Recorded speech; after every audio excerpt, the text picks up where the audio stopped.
This 24/7. Check us out on YouTube, Facebook, and X.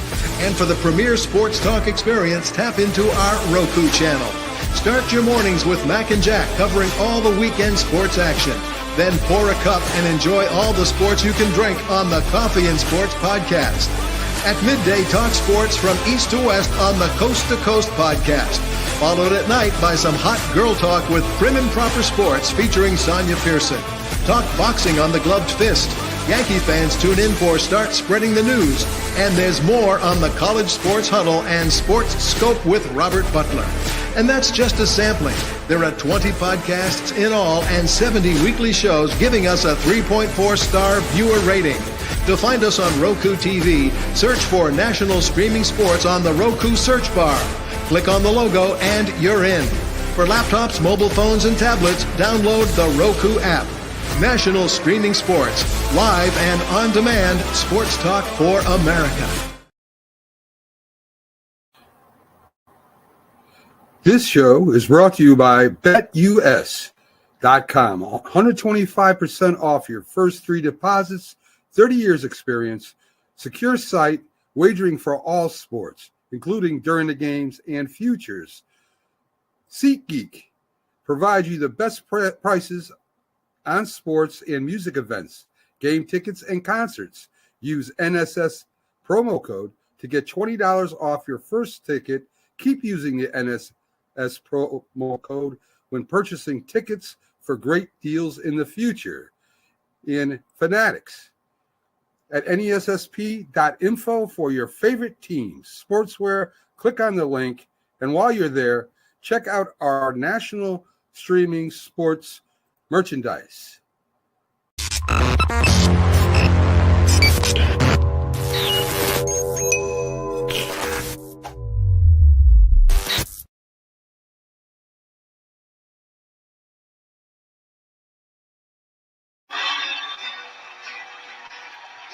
Thank you. Thank you very much, folks.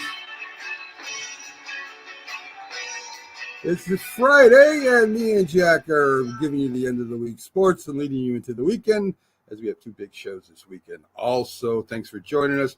I'm your host, Mac, with your co-host, Jack Hirsch. And we already got people peeping in, Jack, so let's get rocking around the sports world here. And we'll start with the Los Angeles Rams. Minnesota and the Rams in the first half looked like they were trading punches. It was 20-20 in the second half. Stafford gets hot. He throws for 279 yards, 4 touchdowns. Wide receiver Puka Nukua is back. He has 7 receptions for 108 yards. Kyren Williams runs for 97 yards. Caught a pass for a touchdown. Darnold goes for 240 yards and 2 TDs in the loss. Jack, first your thoughts on the game. I mean, it looked really good in the first half. Yeah, my thoughts on the game are the Rams are back. I mean, we thought they were basically through for the year. They were 1-4, and we thought it was going to be a throwaway, that they were going to maybe go into somewhat of a rebuild, start looking towards the future. And now you look at the NFL West, the 49ers aren't the 49ers anymore. I mean, Seattle is erratic there. And Arizona, has been a non-factor, for a number of years. And now we look at the Rams at 3-4. They got kind of a soft win over the Raiders last week, but this was a really good win over a good Viking team, a Viking team that was coming off the loss to the Lions. They have, their players getting back healthy again. Cooper Kupp, of course, is back. And all of a sudden, the Rams are back again. Forget the 3-4 record. Think of what they can be moving forward. And they could be a pretty good team moving forward. So you're talking about a playoff caliber team now. Listen, Jack, I agree. You saw what they did last year. They made a comeback, ended up in the playoffs, almost beat the Lions. I think it went to overtime, if I'm not mistaken. And, this team here, the defense played well. Darnold did something that no other team has done against that Viking defense. I mean, he literally torched him in the second half. A very good defense. Now let's get to your thoughts on the Well, rumors. you talk about Stafford against the Viking defense. Yeah. Yes. You got a little. You said Donald against the Viking, and then I said the Oh, Rams. my bad. We're going in circles, you and I, Mac. Yeah, but Brian Flores' Viking defense, which has been outstanding for most of the year, really didn't show up yesterday. I don't know really what happened to him, but that wasn't the Brian Flores Viking defense that we've been used to, at least this season. And you're right. I mean, the Rams had their way with the Viking defense. And of course, there was that controversial call on the face mask on Sam Darnold. No, it was an obvious face mask, an obvious call. Even the Ram tackle, when he took down Darnold, he immediately held his hands to his head, because he knew it was a face mask. He knew it was going to be called. It was like, what did I do? And lo and behold, he got away with it, and it was called a safety against the Vikings. Completely outrageous. They're 20 points down with a minute left. They're not going to come back and win that game, whether they call it or they didn't. 8 points.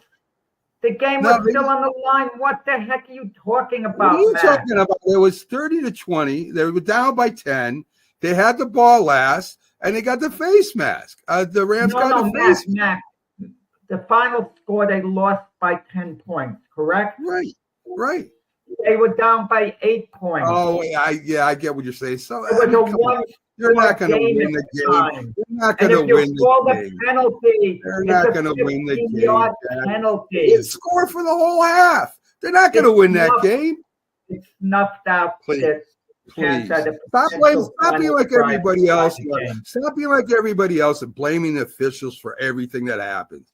Tired of hearing that. Such an obvious face mask. It was outrageous. Jack. I've seen obvious things throughout sports in my life that got called that were wrong. The only ones that complain are the ones that lose. Those are the only ones that complain. The winners don't complain about all the bad calls. You lost the game. When it's that obvious. Stop already, Jack. I've seen obvious things all my life in sports.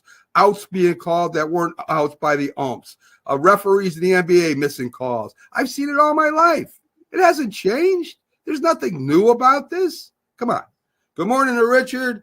Good morning to Dave. Glad that you jumped aboard this morning. Stephen Gilmore's been, by the way, past his peak for a long period of time. But based on his reputation with New England, he's kicked around the league for years. He's had a good game from time to time since leaving New England, don't get me wrong. But whatever team, be it the Cowboys, the Vikings, or whatever, he struggled a bit. But he has that name value as being an elite cornerback. So, he continues to get work. But yesterday he wasn't good. That I'll agree with you with. What are your thoughts about, we talked about this possibly happening, a trade from Stafford going back going back to NFC North to play for the Vikings. It's all over social media.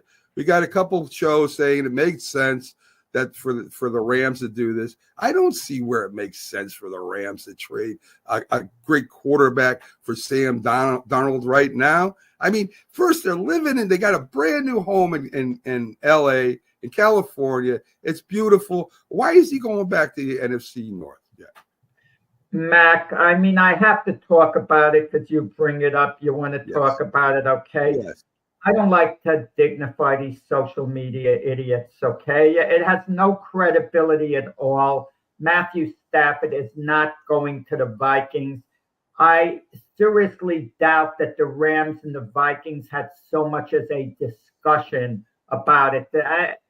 A word hasn't been said between the two teams about making that happen. I mean, it makes absolutely no sense. But if I have to dignify it, I will, as ridiculous as it is, and to give whoever put it out there, to give them their moment in the sun.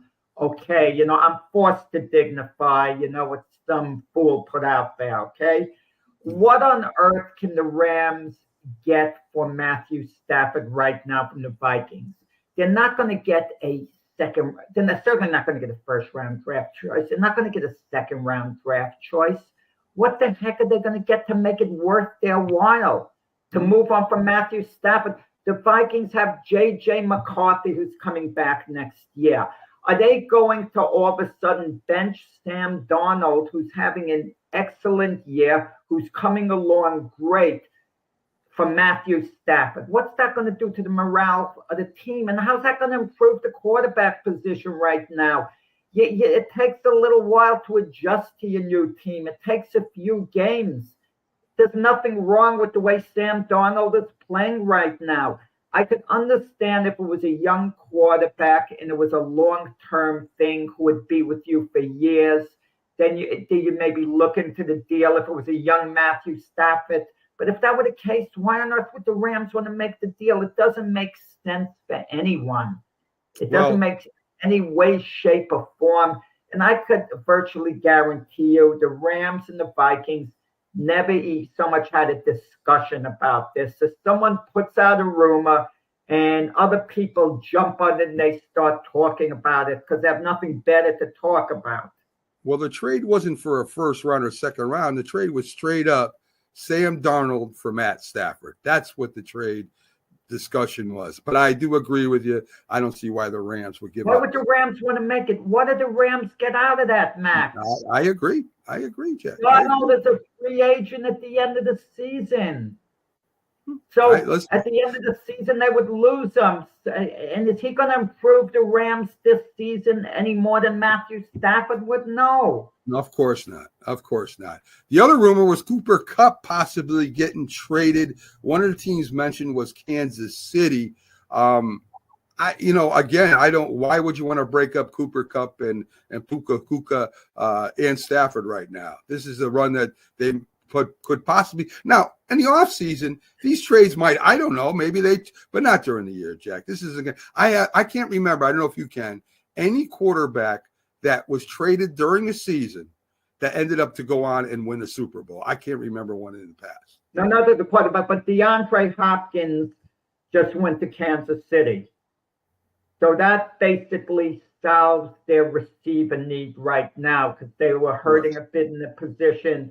The number one draft pick, Xavier Worthy, hasn't really been turning out quite the way they want him to. Maybe he'll fulfill his potential as we go along, but they made their big move. And I can understand the Cooper Kupp rumor as far as that goes. I'm not sure what Cooper Kupp's contract entails. It would be a money move in large part by the Rams to get rid of the contract. Cooper Kupp's been hurt, but he's still an elite receiver. He could still produce at a high level, but we do see elite receivers sometimes moved around, from team to team on occasion. So it's within the realm of possibility that the Rams would move on from Cooper Kupp, but they're not going to do it now, not after winning yesterday and not having a shot at the playoffs themselves. I agree.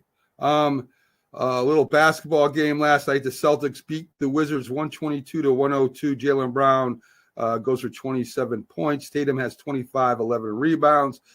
And they're 2-0. Jaden Poole, 26 for the Wizards. I mean, I didn't expect nothing different from. I didn't get your NBA predictions, Mac, for the finals. Who do you think is going to win it? Who's going to beat who? I think again it'll be the Celtics, and I probably against Minnesota this year. Yeah, I picked Minnesota last year. To come out of the West, they didn't do it. They disappointed me. It looked like their time. I picked them 2 years ago. I didn't pick them last year. I'm not going to pick them this year, Minnesota. I'm going to be a little bold. I'm not picking the Celtics to win it all, but I'm going to pick the Celtics to repeat. And coming out of the West, I think Phoenix is going to crank it up. That the Rams will show he has something left. And with Devin Booker and Bradley Beal, I think Phoenix is going to make a run this year and get to the finals. I mean, that's a bit of a bold pick. I'd look out for OKC, though. They were a young team with Gilgeous Alexander and Holmgren. They're a dangerous team. Yeah. You can't count the Mavericks out again. I think that there's a few teams that have a shot at getting there. Today's games, Jack, we get the Bulls and the Bucks. Detroit at Cleveland, the Nets at Magic, Pacers at the Knicks, and the 76ers at Toronto. Now, I touched on it a little bit before the show. Investigation into the 76ers and load management of Joel Embiid. He played in the playoff series versus the Knicks, played on the U.S. team in the Olympics. Preseason through the first game to the first game hasn't played, citing left knee management. Head coach Nick Nurse stated, "I don't know what to say. He's looking good. He didn't re-injure himself. Since 2014, Embiid has played 51 games or fewer in 4 of the 8 seasons. GM Daryl Morey has not talked to the media since announcing of the left knee management." I've been on the 76ers side for the most part until this broke, because I said it's your player. You know, if you want to rest him, or if he does have an injury, why should you be forced to play him? But now, I don't know, Jack. I mean, you know, again, we talk about the fans. You want the fans to come out to see the stars, right? And that's why they're buying tickets. They never have a shot to see Joel Embiid again. And if the 76ers are doing this on purpose, and they've been doing it, I think they got some teeth here. And if the investigation shows that they've been doing this, I believe they get anything the NBA wants to do to them, go ahead and do it to them. Well, consider this, Mac. It's not buying tickets to a game is not the way it used to be when you and I were younger and we'd go to a game. I'll give you an example. I'll just throw a price. Let's say it's any out-of-town team and they're playing the Brooklyn Nets. A ticket could cost, let's say, $40. I'm just making up a number to see the Nets play. But if the Sixers come into town, that same seat could be $70. You're paying more because you're paying to see a better team. You're paying to see a team that has Joel Embiid, as opposed to a net team who doesn't have any player nearly as good. So you're paying money to see these superstars, because I know whenever I would go to a game, if it was a LeBron James team, the ticket would cost more than seeing another team. And all of a sudden, if Embiid's not playing, the Sixers are just like the Nets as far as being a box office draw. They lose their main, appealing player who fans are paid to see. But then again, it's the question of, load management. Who's making the decision on the player? Is the team just holding him out for the playoffs, basically? They're holding him out the whole season, meaning they're limiting his time. They want to be sure he's healthy for the playoffs. And they figure, so we lose a few more games, we won't have as high a seeding for the playoffs, but we'll at least be ready for the playoffs and we'll be able to make a run for the championship. I mean, you can understand the Sixers thinking, because at the end of the day, all people are looking at is what the team did in the playoffs, how far they went in the playoffs. Fans don't care that much about the regular season, except only when the regular season is happening. As soon as the regular season ends, all they remember is the playoffs. And if you need any further evidence, just look at the Dallas Cowboys. The last 3 years, they were 12-5. Every season, excellent record, but they get bumped out of the playoffs, and the fan base would be very upset. They'd be very restless. And you have that in all sports. And to piggyback that, the NBA teams are traveling constantly. It's not like they have to wait a week to travel. And again, this is where I sided with them. But if I'm thinking of the family that spends all this money, say they bring their kids and they're spending a few $100s, to go see this team because of this player. They should see him. Now, maybe there's got to be some kind of, meeting of the minds here. Okay, we play Embiid for a quarter and we sit him. At least you get to see the guy play. That's why you went there. So, I mean, there's got to be something done, Jack. And I'm not sure. Good point, Mac.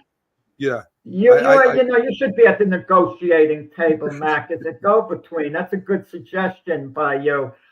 Charles Barkley was extremely critical of the Sixers in the NBA. He says, look at the average person. Look at a construction worker. He's out there working long hours, day after day after day. They don't have load management.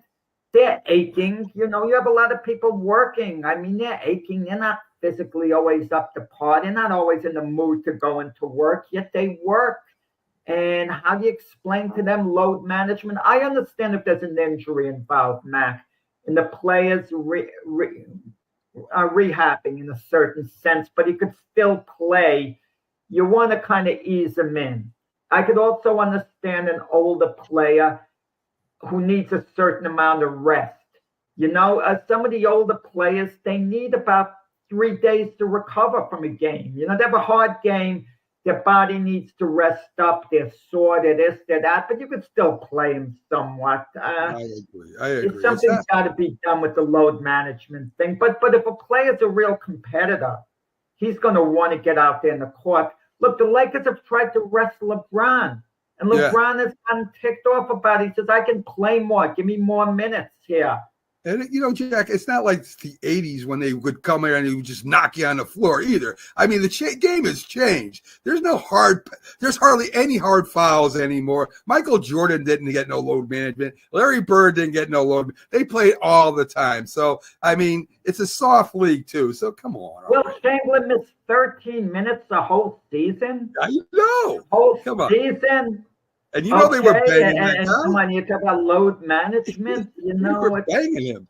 Yes. I mean, but you're right, Mac. If it's an issue, limit the minutes during the game somewhat, but don't sit them out. Okay. Yeah. People are paying to see your game. So instead of playing a player 30 plus minutes, play him 15 to 17 minutes that game that he has to recuperate. And even the elite players, Mac, it's a 48-minute game. They all used to play over 40 minutes. They play like 44 minutes or so now. Even your star players are playing like 33, 34 minutes a game. They're sitting out 1/3 of the game now in this day and age. Yeah, let them play for a quarter. Go sign some shirts for the kids. And come on. Anyway. It kind of makes me respect the WNBA players, okay, Mac? I said the other day I was joking around and I was going a little too far with the liberty, but when you think of the WNBA players, they're more real players than the NBA players in the sense they don't have this load management that they got to sit out. They're on the court, up and down the court, every moment giving it all they have. They're not like setting up the way the NBA players do, who some of them like walk down the court. They get their spot in the corner and they're waiting for the ball over there. So, folks, things got to change in the NBA. Folks, that's Jack Hirsch backpedaling on his last statements about the WNBA. No. I got to give him credit. It's heartwarming watching the ceremony, the parade was kind of heartwarming in a way. Maybe I'm bracing myself, Max. Maybe I'm scared the Yankees won't win the World Series. So, at least I got the liberty, you got the liberty. Yes, New York. Maybe it's psychological, And of course, our own Philly sports guy, he's ticked off about what the 76ers and Embiid has been doing. But of course, he overvalues Embiid. He says, I'm tired of him. Get rid of him. The 76ers can get 8 years worth of first-round picks for Embiid. You're kidding. He gave up on him, Pags? Gave up on Pags is ticked. He's ticked. So do you suppose – okay, so Embiid is obviously initiating this, you would think, right? We don't know what's going on the inside. But if Embiid is initiating, this load management thing, that is practically the same thing as him initiating a trade. In other words, it's like he's calling the shots. Yeah. Is Embiid that big to be able to call all the shots? I can't recall Embiid ever getting the Sixers to the NBA Finals. He hasn't gotten them to the NBA Finals. Someone like LeBron has went to 10 finals, and he's won 4, but he's went to 10 finals. He's kind of earned the rights to, call some of the shots. Who's a bigger prima donna to you now, Mac? Embiid or Aaron Rodgers? I think they could get together and have a cup of coffee right now. Can you imagine that? So you're saying, Embiid, if he had a chance to sit down with Aaron Rodgers, he'd shake his hand and say, "You're my type of guy." Yes, I think they'd have a lot in common. I think they both would hang out for a while. I believe that. No, I like Aaron. I like Aaron. I think know he's you all do. right, but I think this 2-5 start is humbling Aaron a little bit. I don't see it. I don't see it. I hope it is. Yeah, but I like him. He'll straighten things out. Yes, and then when Embiid takes the court, he'll be angry, and an angry Embiid is going to be very difficult for anyone to handle. Yes. And the Clippers lose the home opener in their new arena. Kawhi Leonard will miss multiple weeks after his off-season knee procedure. So him and Embiid can hang out too. Maybe you'll have him, Embiid, Aaron Rodgers. I'm trying to think of another one, Jack. I'm trying to think of another one. They could have a foursome, a date night out. Maybe they'll hang out at the club in New York or Philly. I can't think of a fourth one off the top of my head. Yeah, Steve Ballmer, the owner of the Clippers, he has this new thing. It's called a wall. Where he gets a certain amount of fans who are behind the basket every game in a solid wall. So when the foul shooter goes to the line, he's like looking at a wall. It's supposed to mesmerize him or whatever. Kevin Durant said it shook him up a little bit, looking at the wall over there. He said, I don't mean it shook him up, that it scared him actually. Yeah. But it was like, wow, what is this, over there? You think of fan groups. Who's the most famous little fan group during a game? Is it the Dog Pound that's famous? That's a good question. I'm not sure the answer. The Yankee fans do their little roll call before the game, the start of the game where the players just tip their cap. That's fun stuff. The Dog Pound is considered a fun thing. The Lambeau Leap, they started that with the fans over there. These little fan groups. It's fun. It's fun. I guess if you're going to talk about the best, the ones that will raise money for other teams, family members if they're hurt, and that is the Bills Mafia, right? I mean, the Bills Mafia, Jack. I think that would probably be the most significant. And I'm trying to think of another one that's up there. I guess Pittsburgh with their terrible towels, and I mean, there's Seattle, the 12th team, so there's quite a few. The Giants and Jets fans are not in that conversation whatsoever. So what about the Eagle fans in reverse? They're not only a positive, they're kind of like a negative sometimes. But I will say this. For Philadelphia fans. During the game itself, no one makes this more positive noise for the home team than they do. Like if you hear them during the Philly games, this is a baseball game. It's easier to do during a football game, but they are making such noise on every pitch, trying to, rally their team nonstop. Very loyal fans. There's no doubt about it. Very loyal. Get a little college last night. Pittsburgh beat Syracuse 41-13. The Pittsburgh quarterback throws for 100 yards, 2 touchdowns, one to Poppy Williams, and the other one to Sensor Lane. Syracuse quarterback Kyle McCord throws 5 interceptions, Jack. No. Yes. And 3 of them were pick sixes.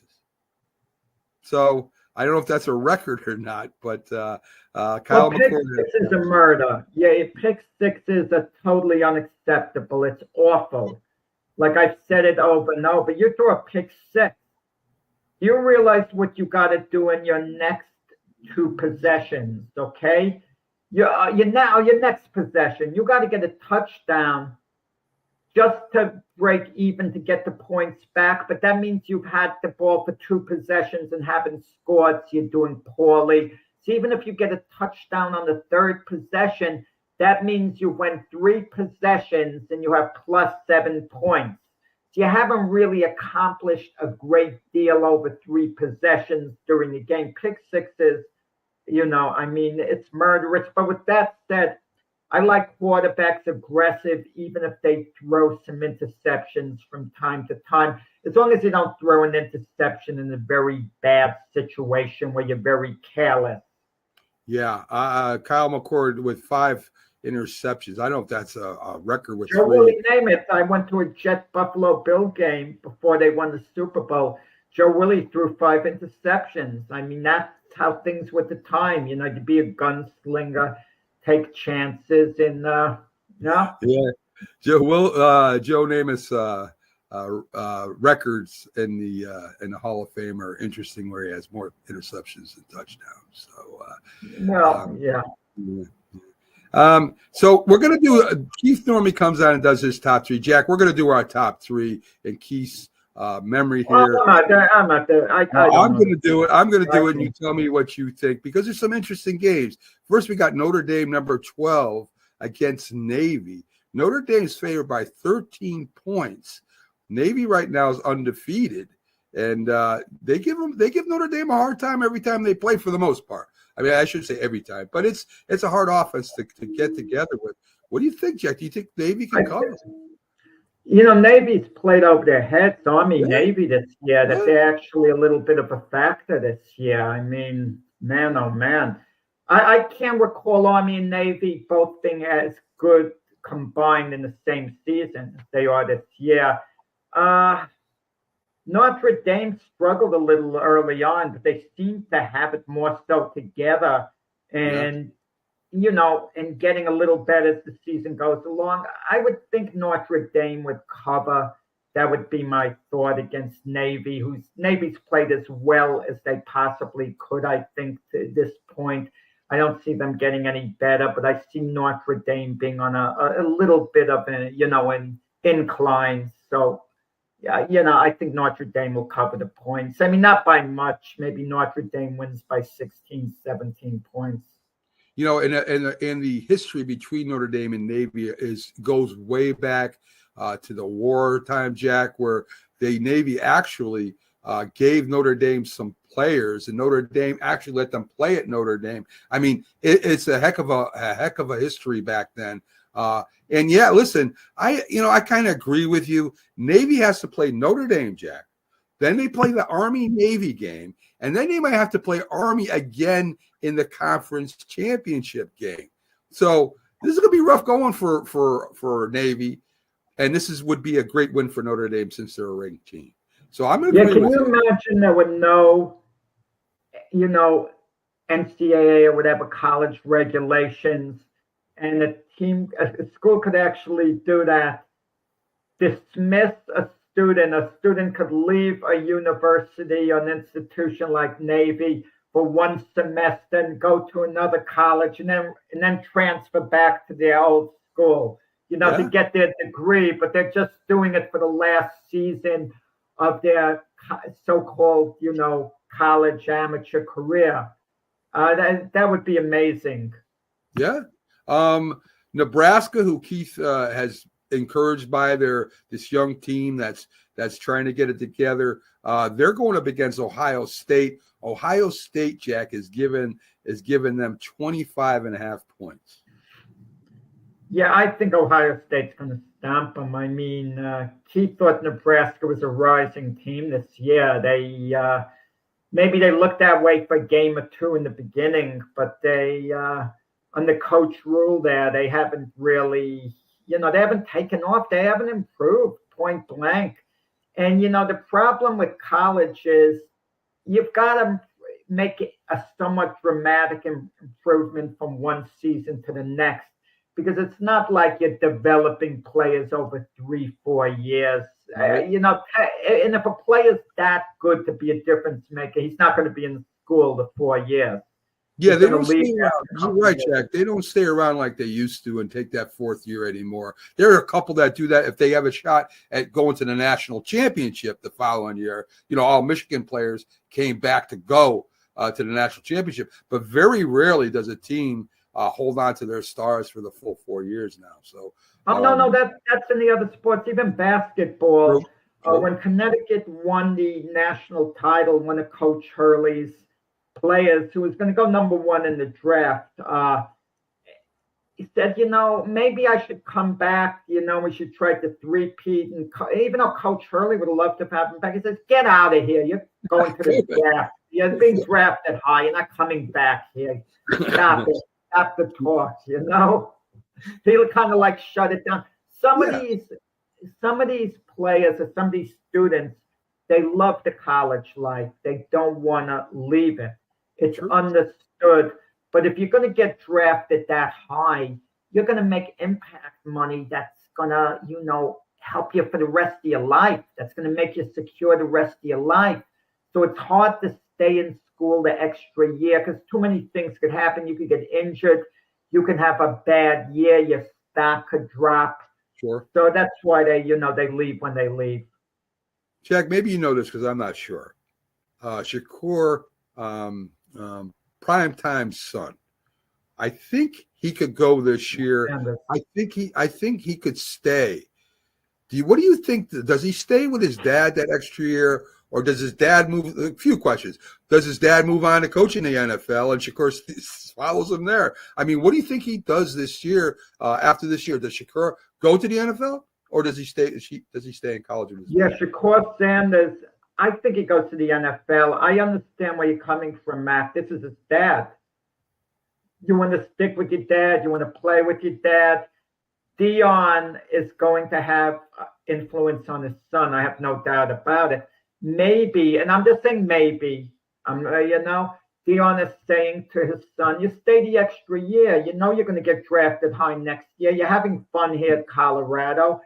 Let's keep doing this and this and this. It's a little different with Travis Hunter, who's going to go, very high in the draft, going to be a top 5 pick, conceivably a number 1 selection because he plays cornerback, receiver, and he's one of these rare talents. He's not Dion's son. As much as he loves Dion, and he did transfer from Jackson State to Colorado when Dion left. He went with Dion and followed him. And left Florida, who he was supposed to be with originally, to be with Dion. I don't think Dion would have quite the same effect because as close as he might be with Dion, Dion's not quite his dad, not his dad.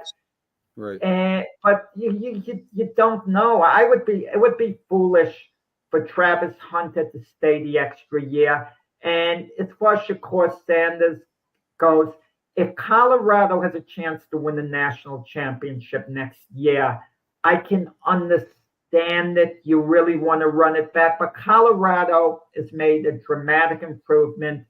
Deion Sanders has done an outstanding job, but Colorado is not close to being in the national championship mix, even though there's a chance they can make the playoffs and who knows what could happen. And they're not that caliber type team, Mac. Let's be honest. They're not going to beat the top college teams. If they make the playoffs, Jack, I see a lot more players going to Colorado next year more than they've had.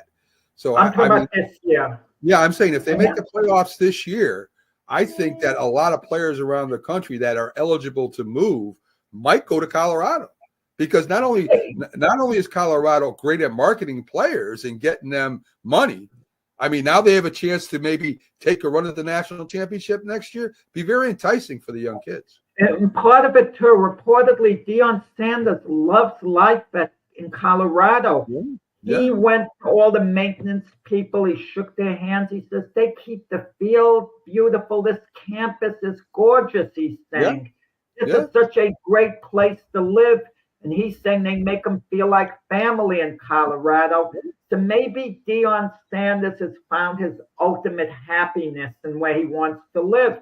That this is my place. I absolutely love it here. And you're right, Mac. What are they, 5-2 now, Colorado? And all of a sudden, playing for the Colorado Buffaloes, it's not a dead-end place. Wow. It's not just about Deion Sanders. This is a winning program. And players are getting drafted into the NFL from Colorado.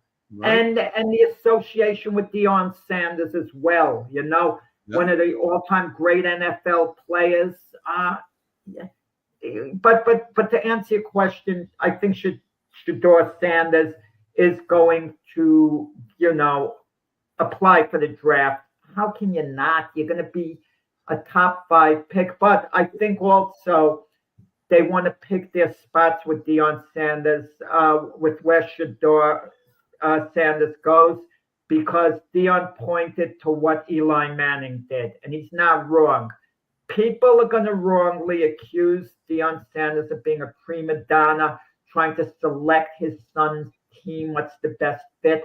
But it's no different from what Archie Manning did. That's okay, right. with Eli. No different at all. Yeah. And they want the right fit. The right fit might be your team, the New York Giants. It could. If the Giants have a chance to draft them, I would do it in the snap of the finger, Mac. I agree. Or maybe are the Raiders the type of team he would want to go to. I think Deion has a list of teams he thinks would be really good for his son to be drafted to. And if he can go to those teams, then it would be a go. There you go. The last game we're talking about, Jack, is number 20 Illinois. That's undefeated against number 1 Oregon. Of course, they're in first place. They're number 1 rated right now. And Oregon's favored by 21.5 points, Jack. Does Oregon run it by Illinois? This is Illinois. They've been playing great. What do you think? Spread's 21.5. I would take the 21.5. Oregon has exceeded expectations this year. I mean, I think Illinois play them tough, They beat Michigan, right? They sure did. They sure did. Okay. I mean, I know Michigan isn't the team that they were, but they are the defending national champions. It's not an easy, it's noteworthy, put it that way, that Illinois, won that game. I think they could give Oregon a good game. See, Jack, it wasn't that bad picking the 3 games, was it? It wasn't as bad as you thought it was. Pretty easy. I have an idea. I mean, I'm not Keith Engel is the one who's really sharp with it. Unless Keith has a good front, with all this stuff, telling us about Will Levis, how he studied him in college. To be the best NFL quarterback. You got to start holding Keith accountable, man. You don't hold him accountable. You ask him for all the latest news. And but listen, at least Keith agreed with me on the Judge contracts. I got to give him. Yes, he did. Yes, he did. And speaking of that, you got the World Series tonight. We talked about it all week. So that's going to be the big news, Mac. I'm going to ask. Well, that's why I saved it for just its own segment here. I got some questions about the series we haven't talked about yet. So there's going to be awards, of course, given out at the end of the series. Depends who wins and who loses, of course. So if the Yankees win, Jack, the series, who do you think the MVP of the Yankees will be? What's your thoughts? I mean, I know Aaron Judge is an easy answer and maybe would be your answer. No, not an easy answer. No doubt, Juan Soto, no doubt. You think Juan Soto? Okay. Yeah, Juan Soto is the best player on the Yankees. Now, I'm saying, when I say it's better than Aaron Judge, when he's going on one of his streaks for like a month, is in a class by himself. No one is as good as Aaron Judge, where, the way he was earlier this year for like a couple of months. He was the best player in baseball, Aaron Judge, for a couple of months. But Aaron Judge, he's not as consistent as a Juan Soto. And Soto benefits, too, by hitting in front of Judge. You got to keep that in mind. Yeah, I agree. I'll give you my pick. My pick isn't that. I'm going to go a little farther on a limb than you do. I'm going to take Gleyber Torres. It's always that one World Series, that one guy you don't expect. Bucky Dent, gets it for shortstop, batting over 500. I like Gleyber here. I like Gleyber. Soto bats behind him. So he leads things off. Soto hits behind him, right. Gleyber, yeah, I understand what you're saying. It's a little bit of a bold pick by you, but not a shocking pick. It's not an out-of-nowhere guy. Gleyber has been one of the best hitters on the Yankees the last 2-3 months. He's been setting the table. He's been really, really good for a while. Yeah. I mean, I can go a step further. Outside of Juan Soto, if there's a big spot and I need a hit, Gleyber Torres might be the next guy up, maybe, And no don't get me wrong. Judge is going to be the MVP this year, and Judge has earned that honor without question. But Gleyber Torres has been so consistent, consistently good, and he's going to be a free agent too. We keep talking about the Soto signing. Let me ask you this, Mac, that I was thinking about. The World Series begins tonight. I'm not as psyched for it as I was for the playoffs. And I think the reason is because of all the days between the last time the Yankees played the Indians and the first game. I mean, what is it? It's been like close to a week. Yeah. And somehow there's a cooling off period. Oh, the Yankees in the World Series, I'm happy. And it's as if the baseball season ended. Yeah. You know, in a certain way. And now we got to get it cranked up again. And it makes me think of the players. I mean, what's the players' mindset? Did they lose a little momentum, you know, on both sides? You know, you kind of like wonder, would it have been better to play the World Series like a day or two later? You know, as soon as the final game ends, you know, they're on the road or whatever, and I don't know. I think we've even talked about this last year and the year before. I think every year we talk about this. You know, Jack, I kind of agree with you. I know there's a lot of things they do. They get checked in a hotel. They do this thing. They go to, they go for the media day. They do. I mean, I know there's things they do keep moving, but they're not playing. And you got to get recharged. I mean, they're going to play the Dodgers. How many games do they play the Dodgers, Jack? Is it just first two in LA? First two in LA, next three in New York, last two in LA, you know, with games are necessary after 4 games. So you figure after the 2, they're going to take a flight. They're going to have to wait a day and play again. I mean, it starts moving again. I agree with you. I think they should start it sooner. I don't know why they wait a whole week. Well, you got you traveling. The first, you know, they play tonight and tomorrow night in LA. And as soon as the game's over tomorrow night, they fly back to New York. The Yankees and Dodgers get there sometime Sunday. And then they play Monday night again. Okay? And they play Monday night, Tuesday night, Wednesday night, games 3, 4, and 5, assuming it goes 7 games, even though you can't assume that. And then after Wednesday night, they fly to LA. They get there Thursday, and then they play Friday night and Saturday night. You know, makes you think too, Mac. At this time of year, when is there time to practice?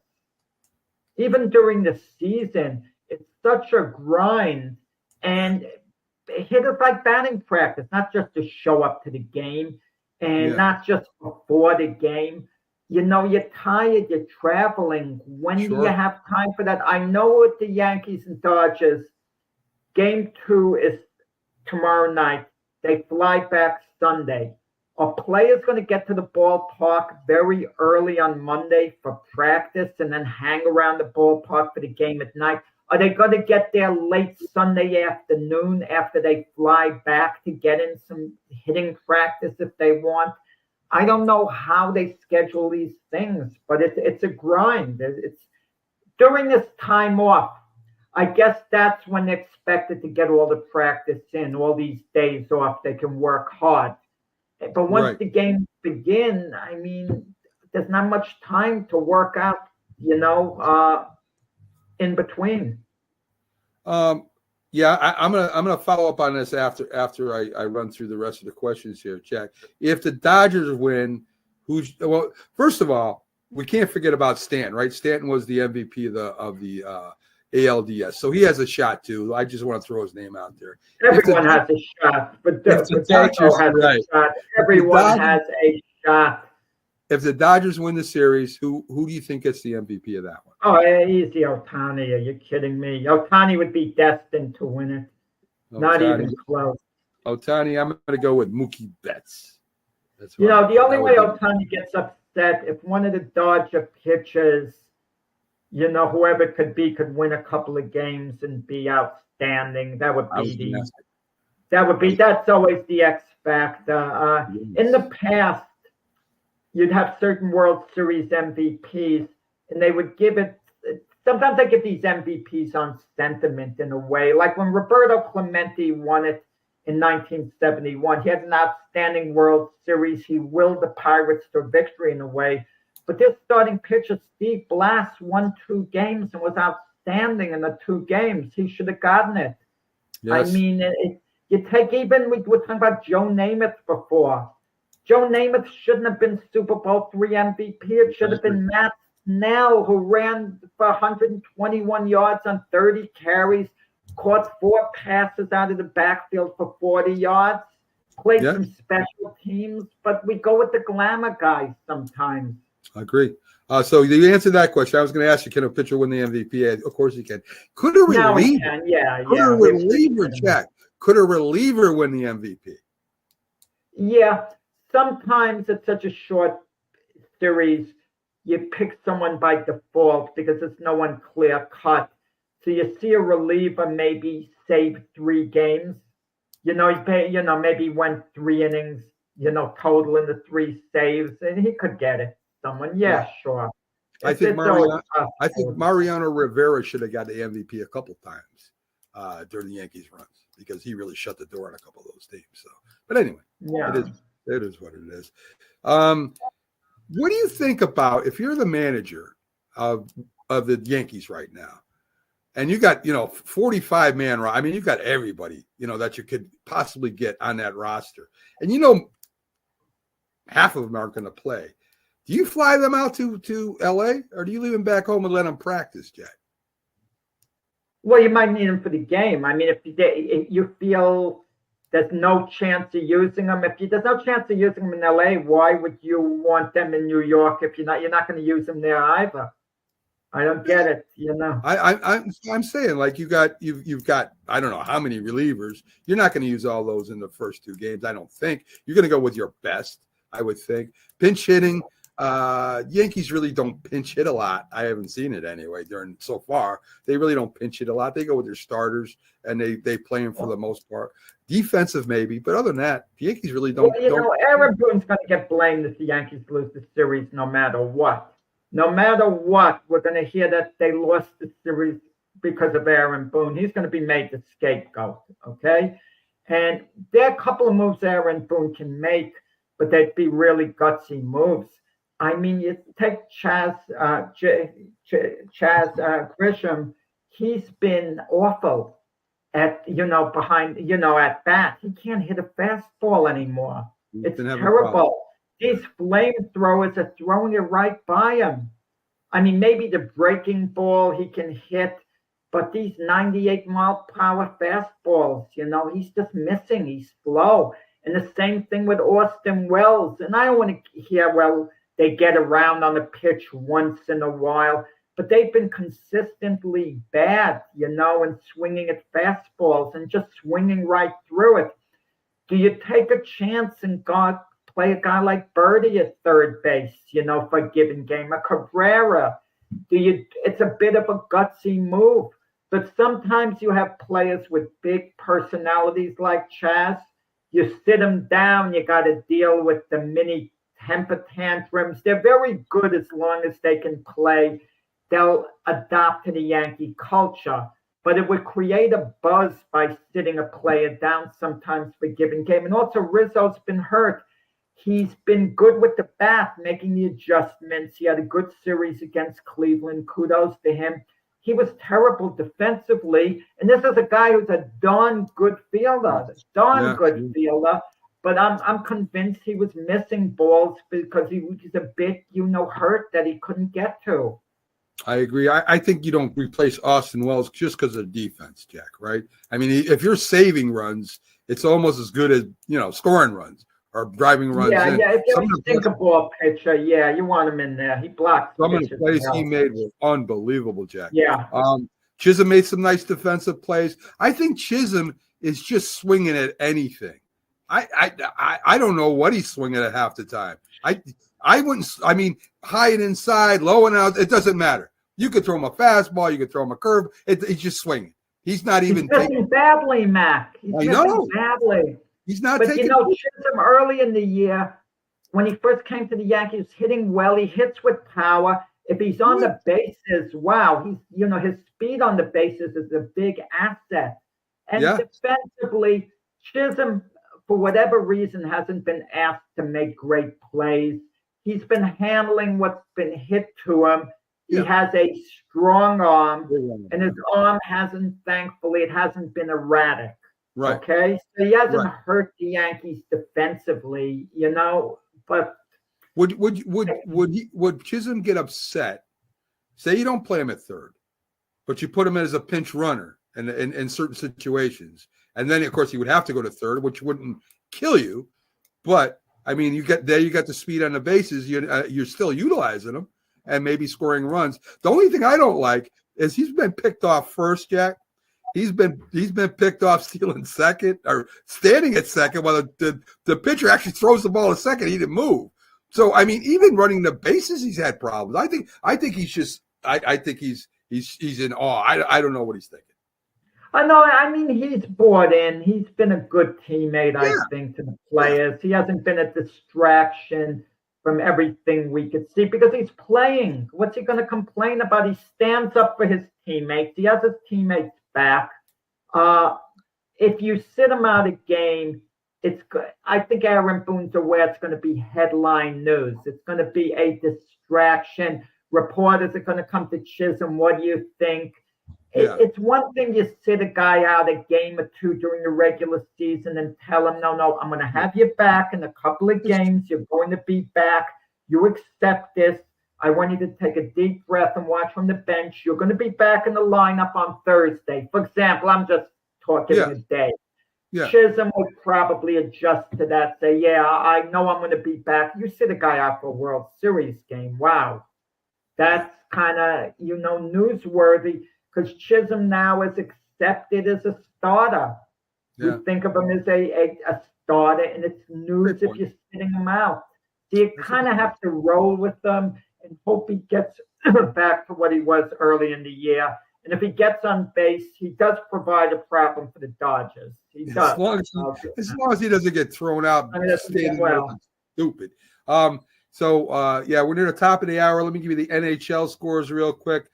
Detroit Red Wings beat the Jersey Devils. The Panthers beat the New York Rangers, and the Stars beat Boston. So our local teams went down to defeat. And congratulations again. I was joking about the Lady Liberty the other day because seeing the parade, it was hot. Again, let me say it was heartwarming. They deserved it. And I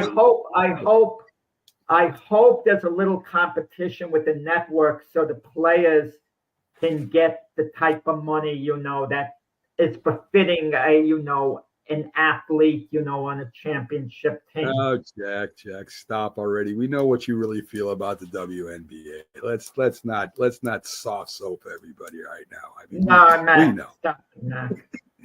Okay. All right. Folks, thanks for tuning in. Up next will be a Keith Angle one-on-one interview.